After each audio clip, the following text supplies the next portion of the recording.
Alright, ladies and gentlemen, Fab's in the house. And today I've got the Shirogorov F95 here with me for a review. And as usual, we're going to analyze the look, the sound, and the feel of this guy. But first of all, I need to thank my buddy, Guillaume. He just sent this guy over for a review. He's a very, very nice person, so thank you, buddy.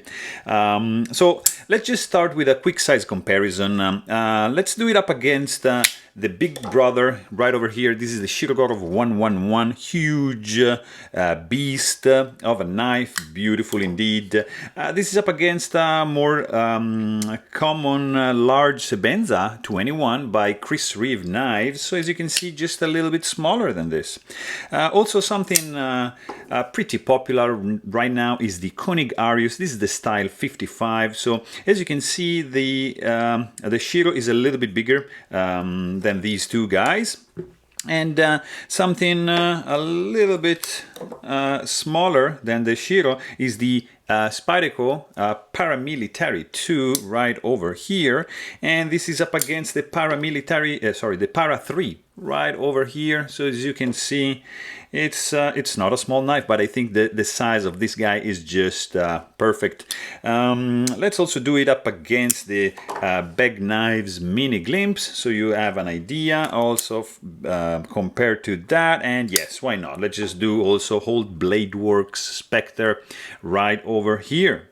So yeah, this is a pretty cool knife, guys. It's the first version of the Shirogorov F95, but just with Micarta inlays.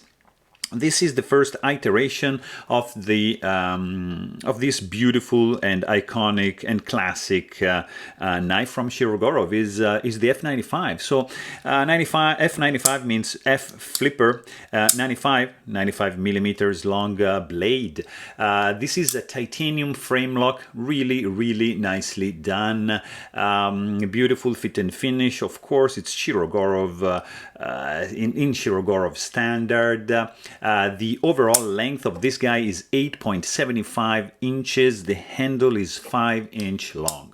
There is no skeletonization going on the inside because this is the first version, this is the, let's say, the basic level of the Shirogorov production. It's not a 3 bears Shirogorov. So it's gonna be lacking the internal milling and the multi-row bearing system, basically, and the steel, because this guy is sporting a Elmax steel. But you know, nonetheless, you're gonna have nice finger grooves. Of course, a beautiful rounded off edges all around. Extremely nice chamfering going on. Check out this cutout just for your thumb to disengage the lock bar. Just phenomenal, guys. Really nice indeed. You've got very simple construction, just 2 screws, 1 standoff going on, and just 1 hole right over here for your lanyard, only on 1 scale right there. You have the classic lock release relief over here going on. Of course, you have a lock face insert, stainless steel, which has a lock bar stabilizer integrated in its in itself. Really cool. Of course, you have proprietary Shirogorov screws. The pivot is a spinning pivot, and you are gonna probably need a dedicated tool or something very soft to disassemble this guy. So don't use like a flathead screwdriver, or you're gonna risk to mar this beautiful pivot.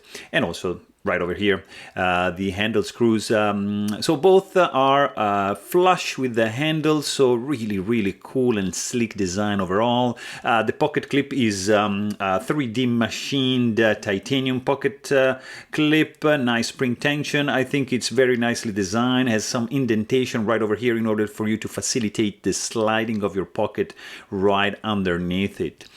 The blade is the classic Shirogorov blade, beautiful size, beautiful shape.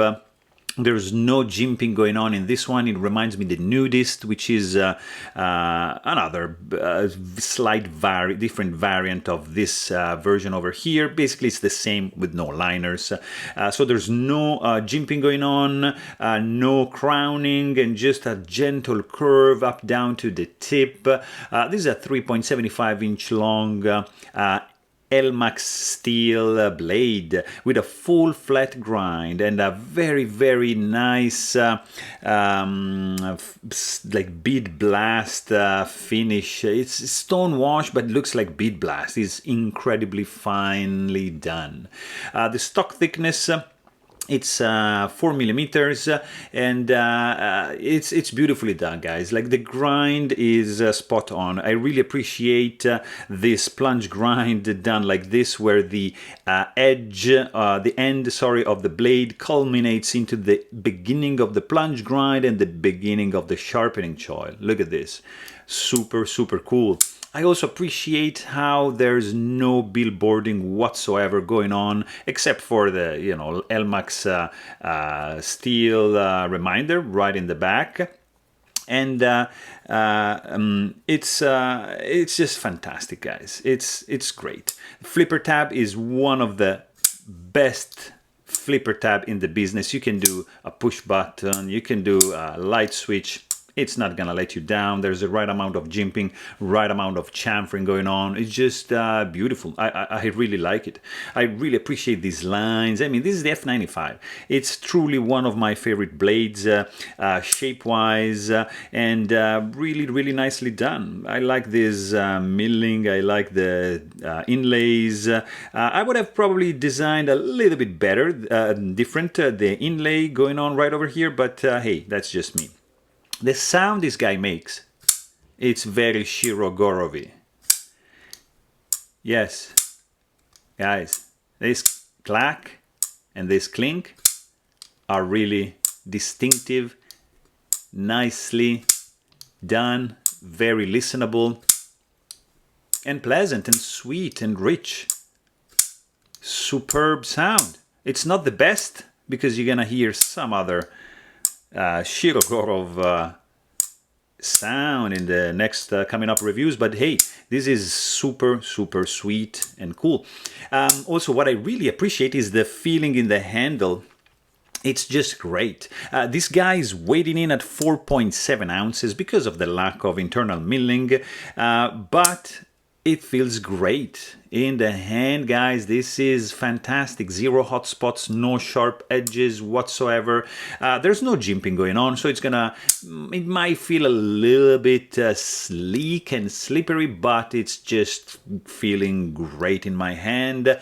Reverse grip also is very good. I like when there's some protruding handles, so I can just put my thumb like right over here and have a pretty safe grip, and the flipper tab is creating kind of like a finger guard, which is just fantastic. This is a super slicer, by the way. Look at I mean, it's 4 millimeter thick, but the blade, sorry, it's pretty thin behind the edge, and it's gonna be a pretty nice slicer with this pretty cool full flat grind. Overall, the feeling you get in the hand is absolutely solid. The inlay is gonna give a little bit more width right over here, and it's gonna help to increase a little bit the grip of your handle. Right, nicely done.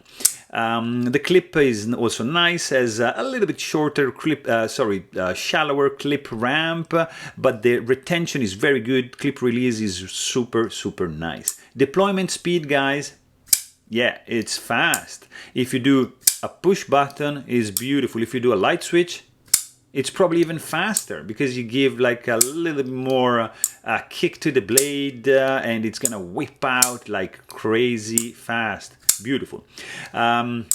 There's no finger sore going on. You can flip this guy all day long. You also have like this area here milled out, so you can flip it, and then your index is gonna just go like over here. Beautifully, beautifully done.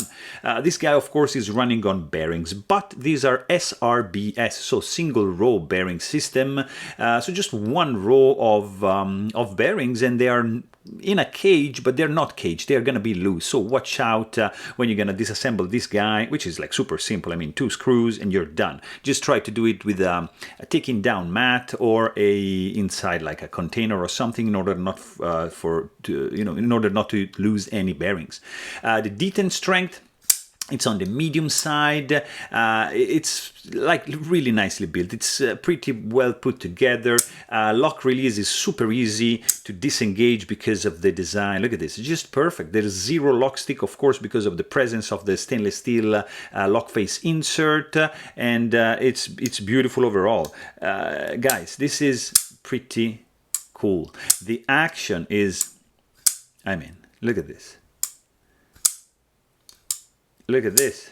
It's very difficult to do it with the camera, but you can do this trick like, I mean, like that and like this. It's fantastic. It's extremely fidgety. It's very fast because it's running on single row bearings. So the multi-row bearings are going to be a little bit slower, but a little bit smoother. But in any case, you're not gonna be wrong in getting this guy. So there you have it. Hope you guys enjoyed this video. Thanks for watching and stay tuned.